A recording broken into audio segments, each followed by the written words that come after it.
Hey guys, it's Cece here, and today I am just going to show you a really quick and easy knot. It's called the slip knot, and you can create this knot with the end of any piece of string that you have.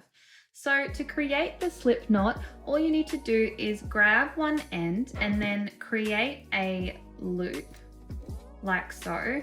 And you want the shorter end to come underneath the longer end. So you can see here my long end comes up over the top.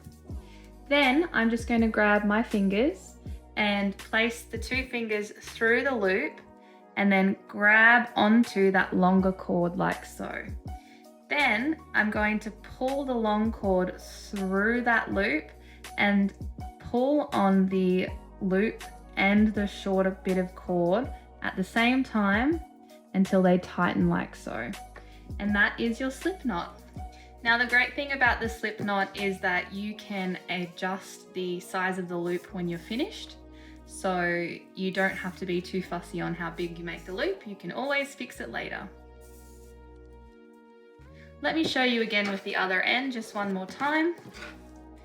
So you take your end and you create a loop. So the short end is underneath the longer end. Then you grab your two fingers, pop them through the loop, and then grab the long cord and pull it up inside like so. Pull those two tight, and there is my other slip knot. So there you go guys, that's how you create a slip knot. I hope you've enjoyed the tutorial. Thanks so much for watching, and here's to finding our peace in creativity.